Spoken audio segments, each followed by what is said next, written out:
பிதாவாகிய தேவனுக்கும் ஆண்டவராகிய இயேசு கிறிஸ்துவின் மகத்துவமுள்ள திரு நாமத்திற்கும் ஆவியான தேவனுக்கும் மகிமை உண்டாக்கும் நாள் இந்த ஆராதனை நாள்.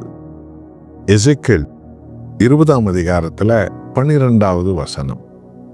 ஆராதனையின் அந்த அற்புதமான நாளை தேவனாகிய கர்த்தர் இந்த வேத சத்தியத்தில் ஏன் எதற்கு என்கிறதை சொல்லியிருப்பதை நாம் காணலாம். எசேக்கியேல் 20ஆம் அதிகாரத்தில் 12வது வசனம். நான் தங்களை பரிசுத்த பண்ணுகிற கர்த்தர் என்று அவர்கள் அறியும்படிக்கு எனக்கும் அவர்களுக்கும் அடையாளமாய் இருப்பதற்கான என்னுடைய ஓய்வு நாட்களை அவர்களுக்கு கட்டளையிட்டேன். அல்லேலூயா.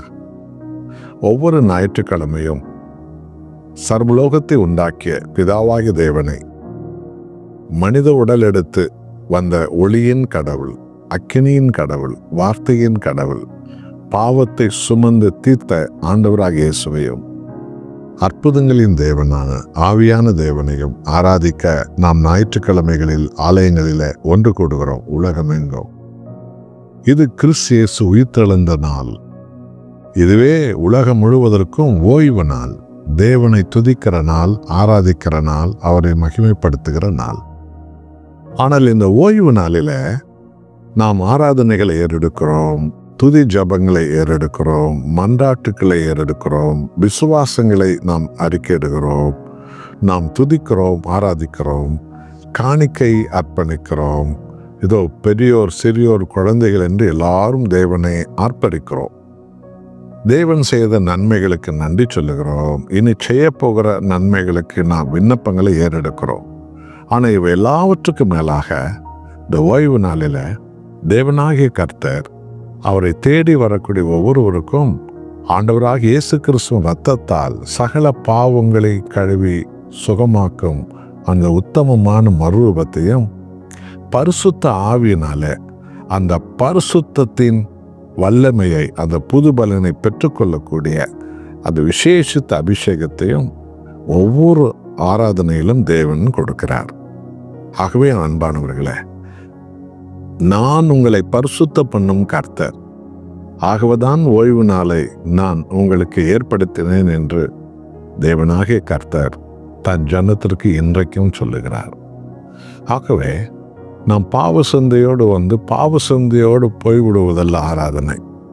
மாம்சீகமான எண்ணங்களோடு, அவநம்பிக்கையான எண்ணங்களோடு, வீணான பேச்சுக்களோடு, பலவிதமான விருப்பு வெறுப்பு பகை குரோதங்களோடு அப்படியே போய்விடுவதல்ல. அவையெல்லாம் கழுவப்பட்டு இடம், அதுதான் ஆராதனை இடம் என்றால் நாம் ஆராதிக்கும் போது கர்த்தராகிய இயேசு அங்கு சிங்காசனத்தில் அமர்ந்திருக்கிறார். அப்படி திறக்கப்பட்ட விழாவிலிருந்து பரிசுத்த மன்னிப்பின் ரத்தம் வடிகிறது. மனம் வருந்தி மனம் திருந்தி அர்ப்பணிக்கும் போது அவருடைய ரத்தம் நம் பாவங்களை கழுவி நம்மை சுத்திகரிக்கிறது. இந்த விழாவிலிருந்து வடியும் ஜீவ தண்ணீர் நம்மை அப்படியே ஆவியினால் நிரப்புகிறது. பரிசுத்தம் அடைந்தேன் என்ற நிச்சயத்தோடு பாவம் நிறைந்த சமுதாயத்தின் மத்தியில் ஒரு நல்ல ஒளி விளக்காய், உத்தம பாத்திரமாய், அன்பின் பாத்திரமாய் சாத்தானை ஜெயித்த வாழ்க்கை வாழ வைப்பது தான் ஒவ்வொரு ஞாயிற்றுக்கிழமை ஆராதனையின் புது பலன். ஆகவே அன்பானவர்களே, நான் ஆராதனைக்கு சென்று எல்லா காரியங்களுக்கும் மேலாக என் கர்த்தராகிய இயேசுவால் பட்டவளாய் நான் திரும்பி வருவதுதான் எனக்கு தேவன் தந்திருக்கிற ஸ்லாக்கியம். இந்த ஞாயிற்றுக்கிழமை ஆராதனை என்ற உள்ளுணர்வோடு, விசுவாச உணர்வோடு கூட நாம் இயேசு கிறிஸ்துவின் இரத்தத்தாலே, ஆவியினாலே நாம் பரிசுத்தம் அடைந்து உலகத்தை ஜெயித்தவர்களாக, அதன் வழியாக பரலோகத்தின் சகல ஆசீர்வாதங்களை பெற்றவர்களாக, நல்ல பூரண உடல் சுக ஆசீர்வாதத்தை பெற்றுக்கொண்டவர்களாக நாம் பரிசுத்தத்தை வாஞ்சிக்கும் போது சகல அடையாளங்கள், அற்புதங்களும் நம்மை தேடி வரும். அதை வாஞ்சிப்போமா? தாகத்தோடு, விசுவாசத்தோடு அர்ப்பணிப்போம். நல்ல பிதாவே, எங்கள் ஆண்டவராக இயேசு கிறிஸ்துவை உலகத்துக்கு அனுப்பி உலகத்தின் பாவத்தையே சிலுவையிலே நீர் அழித்து போட்டீர். ஆகவே கிறிஸ்து இரத்தத்தால் தெரிந்து கொள்ளப்பட்ட சபையில உலகமெங்கும் கூடுகிற உம்முடைய ஜனங்களை அந்த நாளில் தேவனே, உமது இரத்தத்தால் கழுவி, உமது ஆவியால் கழுவி எங்களை திரும்பவும் திரும்பவும் நீர் பரிசுத்தப்படுத்தி கொண்டே இருக்கிறீர்.